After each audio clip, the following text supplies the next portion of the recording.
Dito isto, irmãos, nós vamos abrir a palavra do Senhor mais uma vez, na epístola que Paulo escreveu aos Filipenses. Eu farei a leitura do texto que está no capítulo 2, de 1 a 11, todavia me deterei dos versos número 9 a 11 nesta noite, uma vez que hoje pela manhã foi dos versos número 5 a 8. Falamos sobre o estado de humilhação do Senhor Jesus Cristo e agora falaremos sobre o estado de exaltação do nosso Senhor Jesus Cristo, tá bom?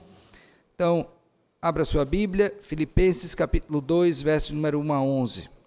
Assim diz o Senhor: se há, pois, alguma exortação em Cristo, alguma consolação de amor, alguma comunhão do Espírito, se há entranhados afetos e misericórdias, completai a minha alegria, de modo que penseis a mesma coisa, tenhais o mesmo amor, sejais unidos de alma, tendo o mesmo sentimento. Nada façais por partidarismo ou vanglória, mas por humildade, considerando cada um os outros superiores a si mesmo. Não tenha cada um em vista o que é propriamente seu, senão também cada qual o que é dos outros.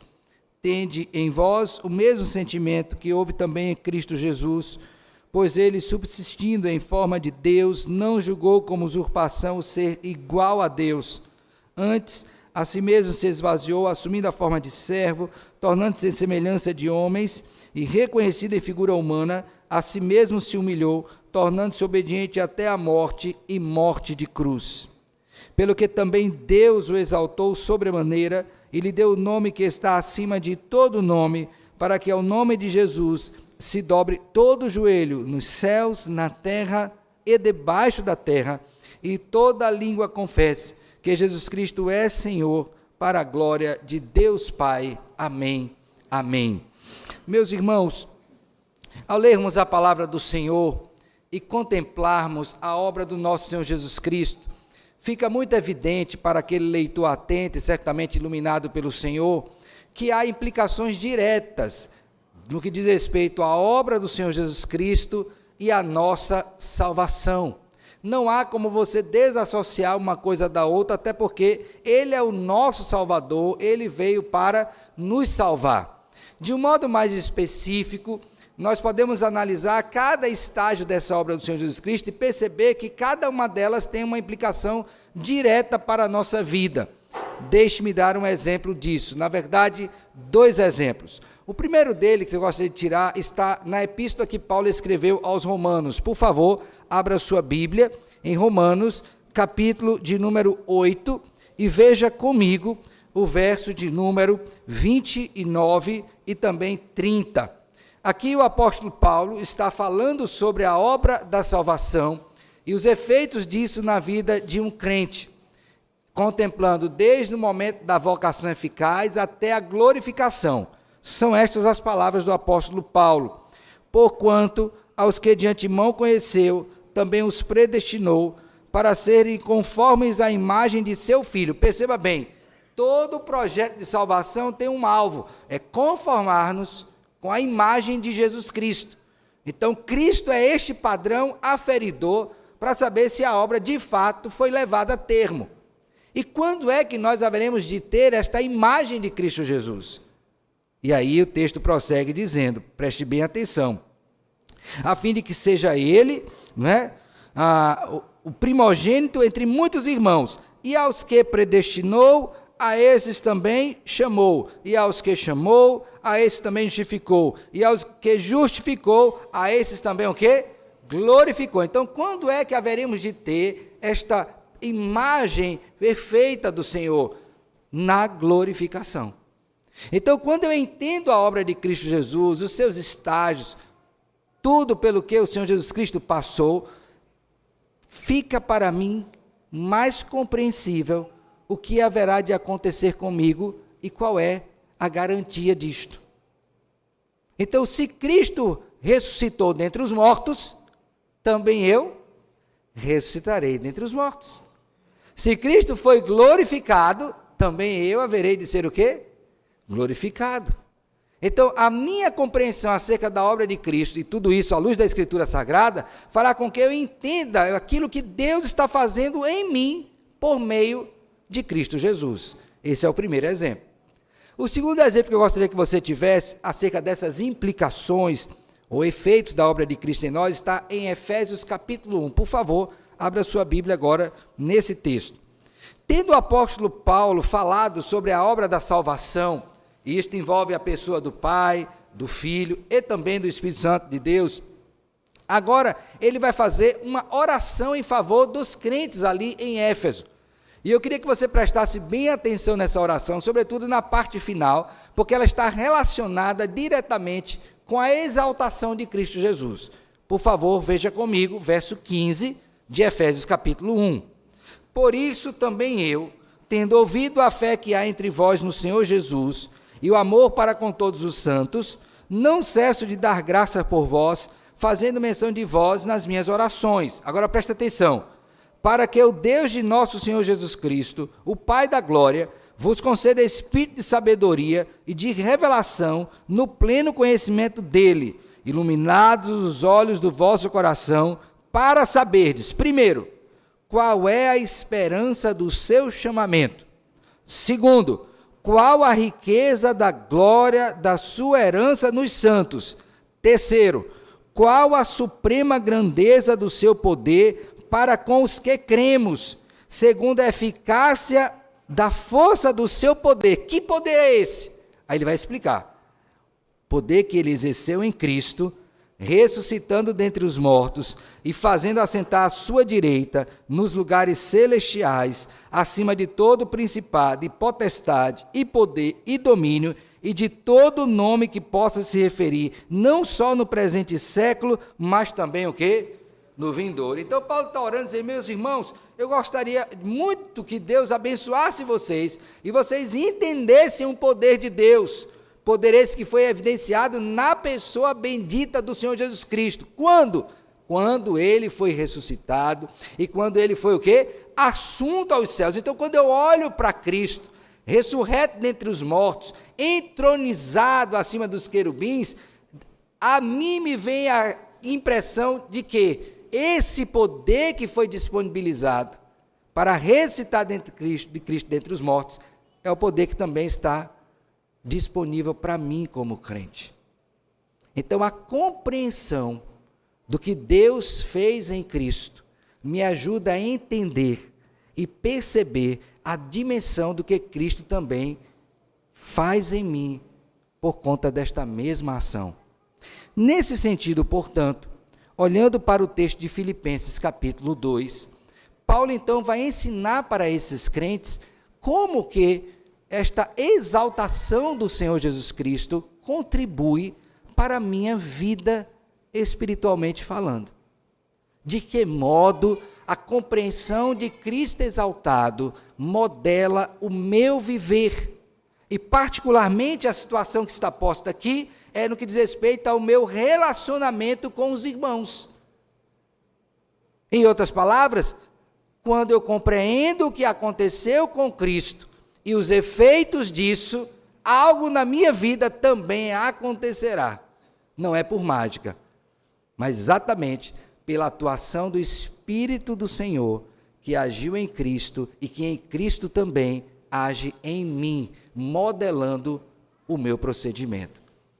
Para que a gente entenda melhor, então, essa porção, eu gostaria de fazer alguns destaques que antecedem a esse texto aqui, e, logicamente, alguns outros que vêm após esse texto, que me dão a dimensão do que é ser humilhado, mas também de ser o quê? Exaltado. Por favor, verifique comigo o capítulo 1 de Filipenses. Observe bem, irmãos, que quando o apóstolo Paulo está se dirigindo a esses crentes, preparando-os para esta porção que está aqui no capítulo 2, Paulo tem uma percepção acerca da sua própria realidade que é muito importante. Ele já se percebe exaltado, glorificado. É aquela expectativa do já e do ainda não. Por favor, veja comigo, verso de número 21 de Filipenses 1. Porquanto, para mim, o viver é Cristo e o morrer é o quê? Lucro. Entretanto, se o viver na carne traz fruto para o meu trabalho, já não sei o que hei de escolher. Ora, de um e outro lado estou constrangido, tendo desejo, agora observe bem, de quê? De partir e estar com Cristo, o que é o quê? Incomparavelmente melhor. Então a percepção do apóstolo Paulo é que a vida com Cristo no porvir, portanto glorificado, é muito melhor do que nós temos aqui. Então ele já tinha percepção do que é um viver glorificado. Ele sabia que a despeito de toda a humilhação pela qual ele viesse a passar nesse mundo, havia uma coisa o quê? Melhor, infinitamente melhor para ele do que aquela que ele estava vivendo ali no tempo presente. A outra coisa importante que eu queria que você concebesse comigo, irmãos, é que também este mesmo apóstolo alude à sua condição futura. Por favor, agora vamos para o capítulo de número 4 de Filipenses. Por favor, veja comigo isto. Capítulo 4, verso de número 10. Olha o que é dito. Alegrei-me sobremaneira no Senhor, porque agora, uma vez mais, renovaste a meu favor o vosso cuidado, o qual também já tinhas antes, mas eu saltava oportunidade. Digo isto não por causa da pobreza, porque aprendi a viver contente em toda e qualquer o quê? Agora presta atenção nessa primeira parte. Tanto sei estar como? Humilhado, como também ser o quê? De onde Paulo tirou esta ideia? Porque a sua vida não era pautada apenas na humilhação do Redentor, mas era também pautada na exaltação do Redentor. E ele sabia que, estando em Cristo Jesus, também haveria de ser o quê? Glorificado como Cristo o foi. Então, quando nós olhamos para isso, essa percepção que o apóstolo Paulo tem, essa compreensão da verdade de Cristo Jesus, da sua obra maravilhosa, do seu estado de humilhação, do seu estado de redenção, fica para nós mais fácil compreender porque que ele é tão detalhista agora em falar tanto de um estado quanto de outro. Por entender que na medida em que nós compreendemos estes estados, certamente nós seremos ricamente abençoados no tempo presente. E aí eu queria chamar você para que juntos agora nós olhássemos para esse texto, versos de número 9 a 11, e compreendêssemos qual que é esse estado de exaltação do Senhor Jesus Cristo à luz desta porção. E a primeira coisa que você vai ter que olhar e perceber nesse texto, que fala acerca da exaltação de Cristo, é que Cristo foi exaltado por um ato de Deus o Pai nele. E com isso eu não estou dizendo outra coisa que não seja que dentro da relação funcional aprove a Deus o Pai exaltar o Filho. Veja comigo, verso número 9. Pelo que também Deus o exaltou. Pelo que Deus lhe deu o nome que está acima de todo nome. Então este ato de exaltação não foi um ato onde Cristo procurou a sua própria glória, mas ele ficou à mercê, do ponto de vista funcional, da ação do Pai em seu favor. É interessante, e hoje pela manhã eu li para os irmãos, gostaria que você abrisse mais uma vez esse texto, porque ele é importante nessa argumentação, o que está posto em João capítulo 17, na oração sacerdotal, quando Cristo, entendendo essa relação funcional, ora ao Pai por si mesmo, rogando então que o Pai o glorificasse. Veja comigo, verso de número 4 e 5 de João capítulo 17. Diz assim: eu te glorifiquei na terra, Cristo falando, consumando a obra que me confiaste para fazer. E agora perceba bem, a quem ele roga, glorifica-me, ó Pai, contigo mesmo, com a glória que eu tive junto de ti, antes que houvesse o quê? Mundo. Então, a primeira coisa que você tem que entender nesse texto, é que no estado de exaltação do Senhor Jesus Cristo, esta foi uma ação do Pai, na direção de quem? Do Filho. Cristo não exaltou a si mesmo. Ele se humilhou. Ele tomou a forma de servo. Ele submeteu ao Pai em obediência. Obediência essa que o levou até a cruz, mas ele não trouxe para si essa responsabilidade de exaltação. Quero que você preste atenção naquilo que diz o nosso Catecismo Maior, quando fala acerca do estado de exaltação de Cristo Jesus. É importante que você tenha isso em memória.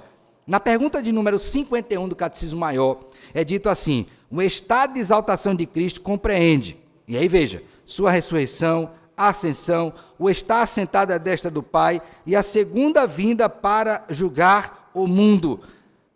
Nesse sentido, no que toca à sua ressurreição, lemos lá o seguinte: Cristo foi exaltado na sua ressurreição, em não ter visto a corrupção na morte pela qual não lhe era possível que ele fosse retido, e o mesmo corpo em que sofrera com as suas propriedades essenciais, sem imortalidade. Portanto, tudo fez ele na sua capacidade representativa como cabeça, à mercê da obra do Pai. Então, a primeira lição que você tem que entender aqui é que Cristo foi exaltado pelo Pai. Meus irmãos, qual é a importância disso para nós na nossa vida comum? A Bíblia nos ensina: aquele que procura a própria honra, isto não é o quê? Honra. Não seja a sua própria boca que o louve, mas a de outrem. Todo aquele que se humilha será o quê? Ou que for humilhado será o quê?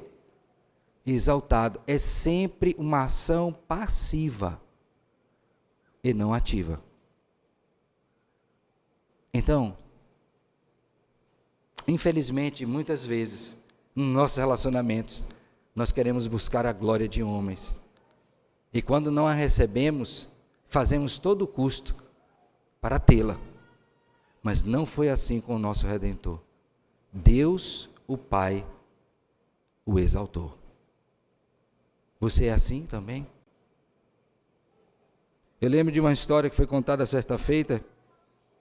Era um aniversário da igreja e uma senhora que era acostumada a fazer as comemorações, não é? Era sempre o bolo que ela fazia e ela sempre gostava de receber os elogios com relação a esse bolo. E infelizmente, em uma determinada oportunidade, esse elogio não veio. E a chateação dela foi tamanha, irmãos, que ela disse: a partir desse ano eu não faço mais nenhum bolo, porque ninguém comentou sobre este bolo. Tão simples, não é? Mas tão profundo e ao mesmo tempo tão vil. Quem busca a própria honra, isto não é honra. O nosso Redentor, em sua exaltação, ficou à mercê da ação do Pai. Deus o exaltou. A segunda lição que eu gostaria que você visse nesse texto sobre a exaltação de Cristo, por favor, volte seus olhos mais uma vez para ele. Você vai perceber, irmãos, uma coisa muito importante, que nesse texto nosso, por conta dessa locução que temos aí, o exaltou sobremaneira, no texto original é apenas uma palavra. E esta é uma palavra rara na Escritura, particularmente no Novo Testamento. Só aparece aqui. O que Paulo está usando aqui é o recurso para mostrar, e aqui tem a segunda verdade, que a exaltação que o Pai conferiu ao Filho, ela é ímpar, única e inigualável. Então, não somente ele sofreu essa ação do Pai, no sentido de receber esta exaltação, mas foi uma exaltação que só ele poderia receber e ninguém mais. Ninguém. Somente Cristo Jesus. Então, mesmo dentro das pessoas da Trindade, este é um lugar especial para Cristo Jesus. E se comparado com a criação, nada do que foi criado poderia chegar a esta mesma dimensão a que Cristo chegou de exaltação.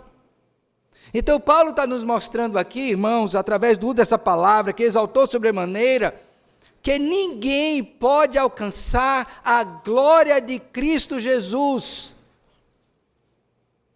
Ninguém pode chegar a este ápice de exaltação.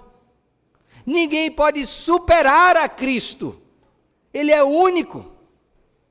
Ninguém. Por isso que a expressão utilizada aqui é que ele foi exaltado sobremaneira, de um modo incomparável, acima de tudo e de todos. Portanto, nem anjos, nem homens, nem qualquer criatura do presente, do passado ou do porvir, nenhuma delas poderá superar o grau de exaltação a que chegou o nosso Senhor Jesus Cristo por ação do Pai. E aqui nós temos uma lição importantíssima nesse sentido. Qual seja? É que ninguém é maior do que Jesus.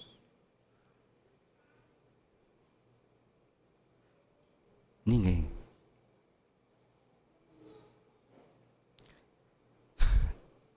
É interessante isso, sobretudo nos nossos dias, em que nós temos o culto às personalidades. Vocês sabem disso. E do mesmo jeito que uma pessoa sobe uma carreira meteórica e fica famosa, do mesmo jeito também ela o quê? Cai também. Então num dia ela dorme sem qualquer fama, no outro dia ela já acorda famosa. Basta ter um determinado número de visualizações e de curtidas. Mas, irmãos, por mais meteórica que seja esta evidência, jamais superará o grau de exaltação de Cristo Jesus. Não haverá, nunca houve e nem há ninguém mais sublime e importante do que Jesus. Você entende isso? Então não foi somente o fato de Deus exaltar, mas Deus exaltou de um modo incomum. E Paulo entendeu isso. E entendeu de tal forma que ele mesmo disse, por favor, vá agora para o capítulo 3 de Filipenses, que não existia nada mais importante do que ser encontrado nele, Cristo, este que foi exaltado de modo ímpar pelo Pai. Por favor, veja comigo, Filipenses capítulo 3, verso de número 7. Vou ler a partir daí, olha o que é dito. Mas o que para mim era lucro, isso considerei perda por causa de quem? De Cristo. Sim, deveras considero tudo como perda por causa da sublimidade do conhecimento de Cristo Jesus, meu Senhor, por amor do qual perdi todas as coisas. Agora presta atenção nessa parte. E as considero como que? Refúgio, lixo, para conseguir ou ganhar a quem? A Cristo. Por que Paulo diz isso? Porque ele entendeu que não existe nada mais precioso do que o Cristo exaltado pelo Pai. Não há nada mais sublime. Esse é o grande tesouro, esta é a grande riqueza, Cristo Jesus, a esperança da glória. Esse é o nosso grande alvo. Então, quando eu olho para Cristo exaltado, eu vejo que ele não buscou isso para si mesmo, no sentido de ele se exaltar a si mesmo. Ele foi exaltado pelo Pai e ele recebeu do Pai uma posição de honra, como nenhum outro. E quando nós entendemos isto, o nosso caminho mais sublime será como o do apóstolo Paulo. Considerar tudo perda pela sublimidade do conhecimento daquele que foi exaltado pelo Senhor, Jesus Cristo. Ele foi o quê? Exaltado sobremaneira. Mas a exaltação de Cristo, que foi uma obra do Pai, não foi somente o ato de exaltá-lo desta forma, mas também Deus, o Senhor, fez outra coisa em prol de Cristo Jesus. Por favor, observe comigo o verso número 9. É que ele também lhe deu o quê? Um nome que está acima de todo o nome.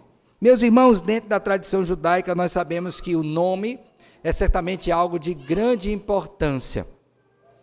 Então você vai, como eu citei hoje pela manhã, o nome Elimeleque, né? Deus é meu Senhor. O nome de José, temos um José aqui também, refere-se à ação de Deus sobre a vida dele, não é? Então, quando nós olhamos o nome dentro da tradição judaica, particularmente da Escritura Sagrada, nós sabemos que há uma importância muito grande aqui. E nesse sentido, não é que Cristo tenha mudado o seu nome, mas é que o nome de Cristo Jesus recebeu esta relevância que ele já tinha e ficou agora destacada. Não houve mudança no nome de Cristo Jesus. É o mesmo nome. Mas a sua obra foi tamanha que agora, diante de todos os nomes, não há nome maior do que o nome de quem? De Cristo Jesus. Então agora ele não somente está numa posição superior, foi exaltado sobremaneira, mas ele tem também o quê? Um nome superior. E aí lembre do que está escrito no livro de Atos. A saber, que o nome de Cristo é o nome dado para que sejamos o quê? Salvos. Não há nenhum outro nome, nem no céu, nem na terra, pelo qual importa que sejamos o quê? Salvos. Meus irmãos, esta questão é tão importante para nós, que até as nossas orações, e já falei com os irmãos sobre isso, elas precisam ser apresentadas em nome de quem? Em nome de quem? De Cristo. Por quê? Porque não tem nenhum outro nome que possamos nos apresentar diante do Senhor maior do que o nome de Cristo Jesus. Então, quando Deus exaltou a Cristo Jesus, ele o fez de modo ímpar e deu a ele um nome, através do qual nós somos salvos, através do qual nós somos recebidos em nossas petições, através do qual nós somos então atendidos pelo Senhor ante estas mesmas petições. Deus o exaltou sobremaneira e lhe deu o quê? Um nome. Mas aí, irmãos, por favor, volte seus olhos e perceba que o apóstolo Paulo explora essa questão do nome. Veja que ele diz assim, lhe deu o nome que está acima de todo nome, agora no verso 10, para que ao nome de quem? De Jesus, aqui vai outro aspecto da sua exaltação, se dobre o quê? Todo o joelho. Nesse sentido, seu estado de exaltação, nós temos aqui, irmãos, uma coisa muito importante que vimos hoje pela manhã, a saber, o estado exaltado de Cristo, apontando para o seu ofício real. Então, é como se ele estivesse assentado no seu trono, e ante o nome dele, todos, indistintamente, o quê? Se dobram diante dele, reconhecendo o quê? A autoridade de Cristo Jesus. Abra sua Bíblia, por favor, em Apocalipse. Por favor, abra sua Bíblia em Apocalipse. E acompanhe comigo algo muito importante. Apocalipse, capítulo de número 5.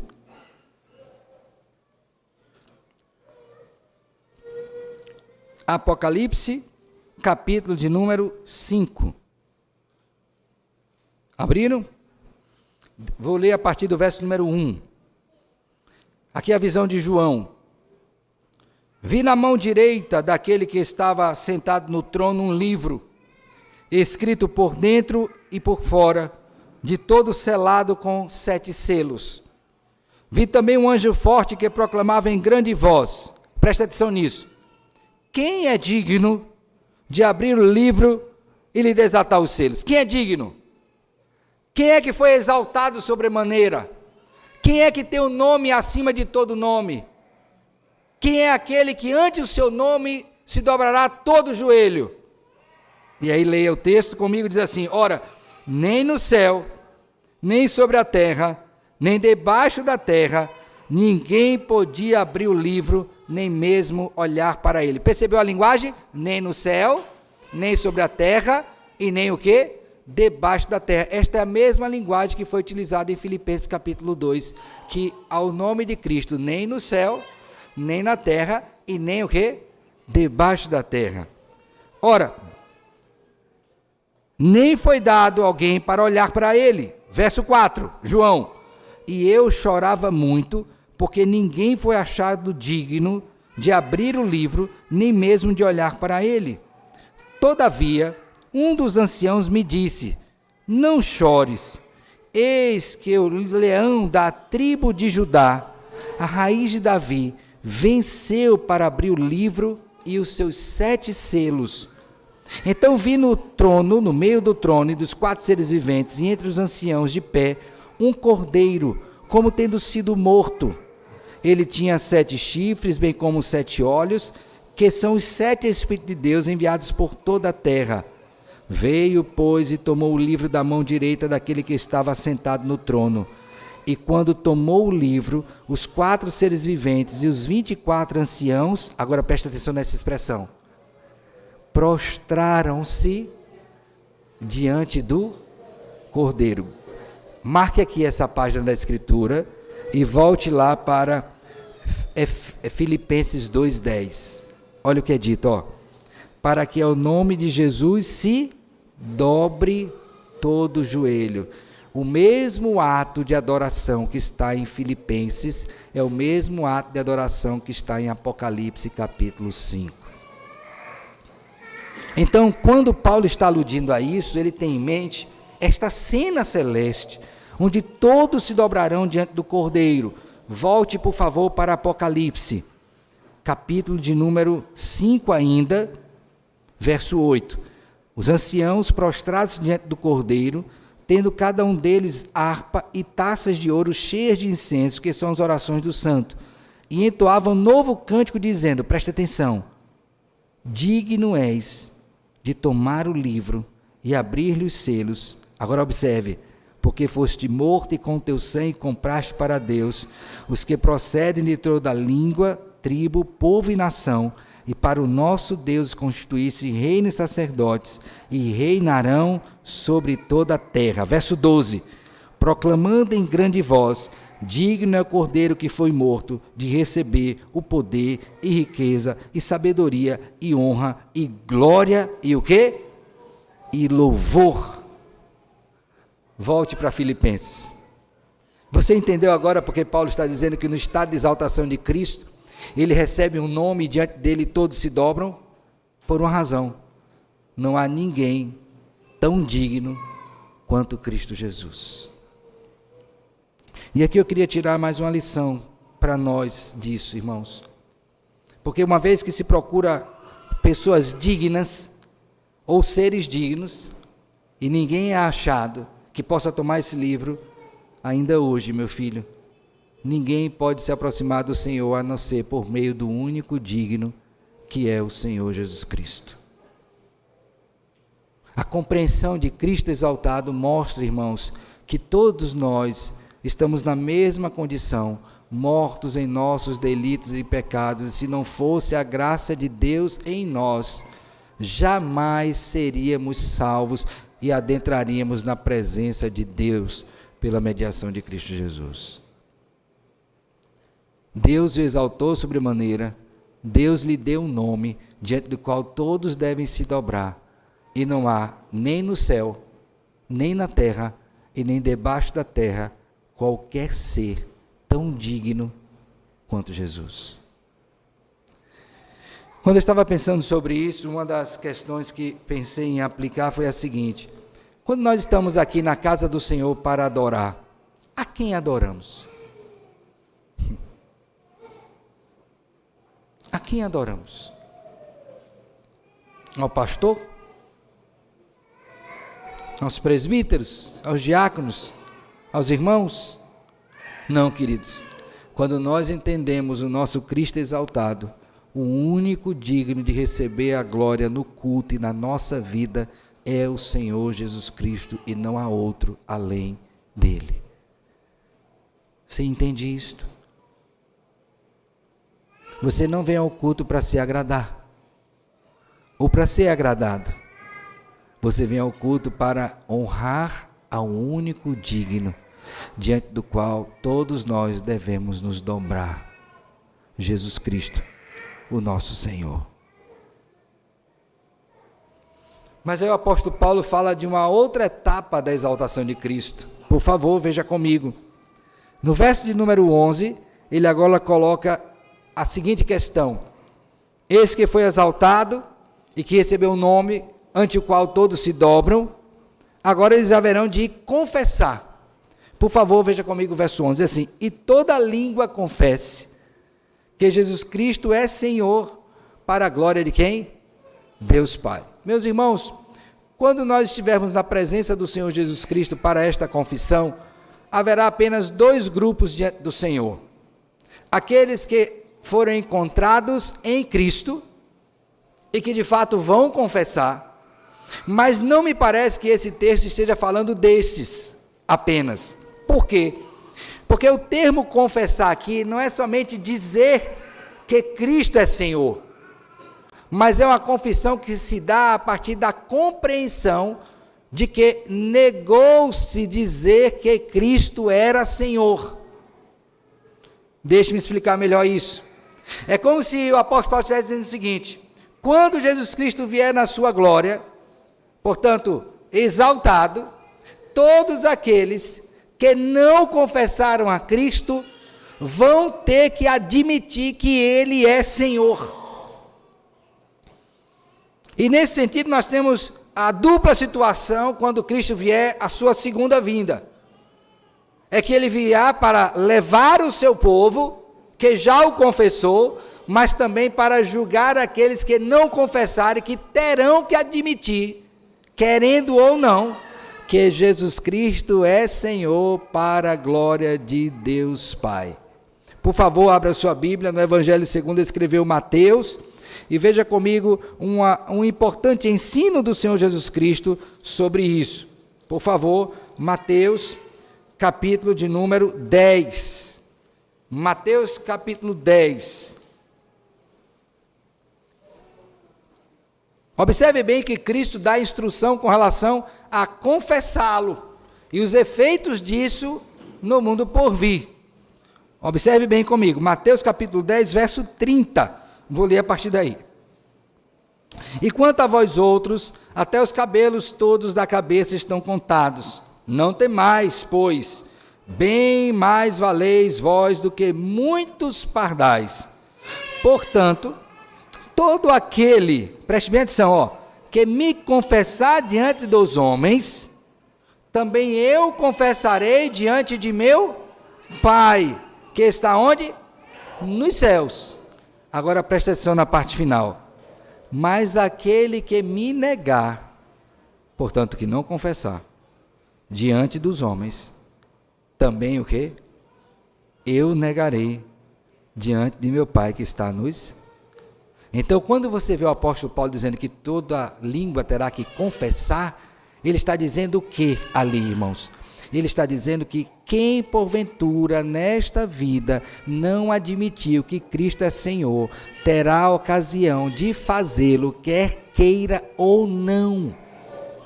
Porque na segunda vinda, Cristo virá não para salvar, mas para julgar vivos e mortos. Então, o Cristo exaltado também é o quê? Juiz. O Cristo exaltado é aquele que haverá de julgar todos aqueles que fizeram mal contra ele e contra o seu povo, e que porventura não tenham se arrependido verdadeiramente. Então, na sua exaltação, Jesus é também juiz de vivos e mortos. Que lições nós podemos tirar, irmãos, para a nossa vida desse texto?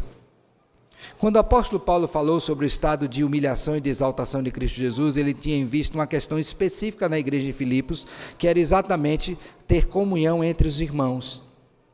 E eles queriam que eles entendessem uma coisa, e preste atenção nisso: não busque, e essa é a primeira lição, não busque exaltação se você não entendeu e nem passou ainda pela humilhação.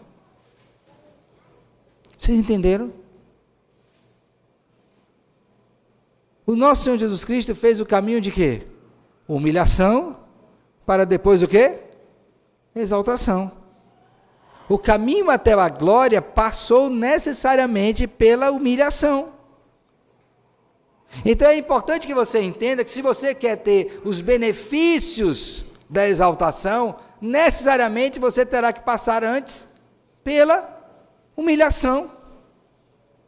Por entender que você precisa se subjugar ao Senhor, fazer a vontade dEle, obedecer e muitas vezes experimentar dores.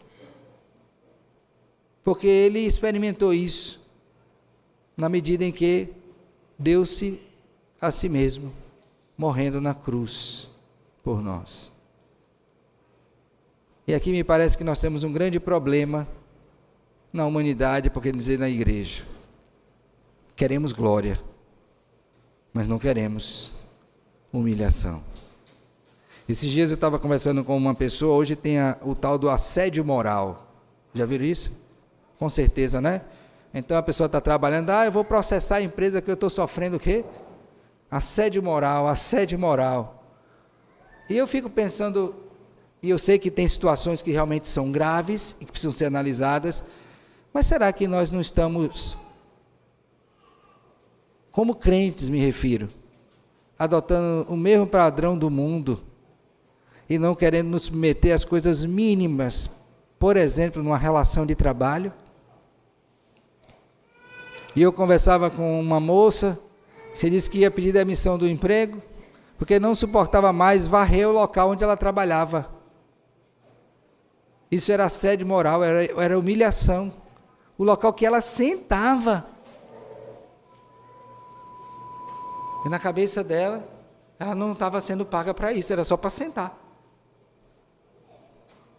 Era uma humilhação. Será que de fato nós estamos entendendo as implicações do Evangelho no nosso dia a dia?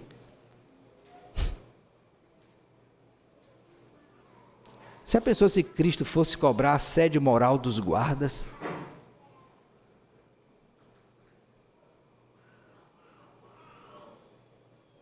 já pensou?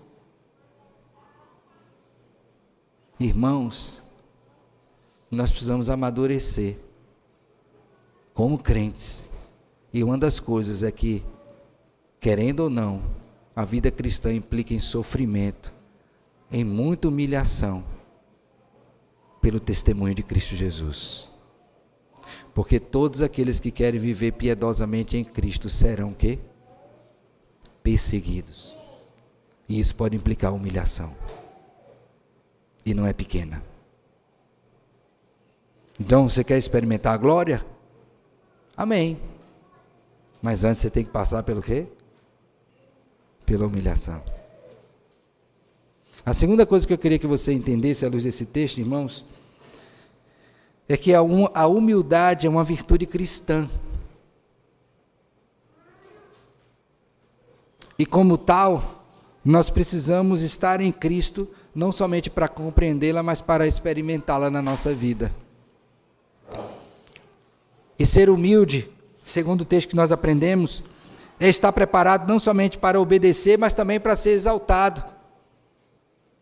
E por que estou dizendo isso? Porque muitas vezes nós não lidamos bem, por exemplo, com elogios.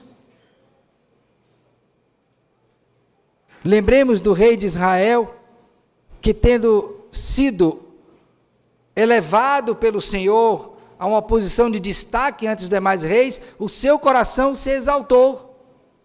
Falei sobre ele, Uzias. Se exaltou a tal ponto, então ele não soube lidar com bênção, que ele quis sacrificar como se sacerdote fosse, e por conta disso ele ficou leproso e morreu leproso. Então sabe por que muitas vezes nós estamos passando por uma situação? É porque o nosso coração não está ainda preparado para dias de glória. Pense nisso, meu filho. Às vezes Deus nos priva de determinadas coisas, de bênçãos, porque Ele sabe que se nos der, o nosso coração se desviará. Então o estado para exaltação, o estágio para isso, é antes ter um coração humilde diante do Senhor e reconhecer que é Ele quem me exalta e não eu a mim mesmo. Cristo foi exaltado pelo Pai, Deus é quem me exalta. Por isso o apóstolo Paulo, escrevendo aos Romanos, no capítulo 12, verso 3, vai dizer de modo muito claro: Não pense de si mesmo além do que convém. Antes pense com moderação, segundo a medida da fé que Deus dá a cada um de vós. Qual é o pensamento que você tem acerca de si mesmo? Cristo exaltado me mostra que em sua humildade ele foi exaltado e não se ensoberbeceu com isto. A penúltima coisa que eu queria que você pensasse acerca do estado de exaltação de Cristo é que você saia daqui hoje com esperança.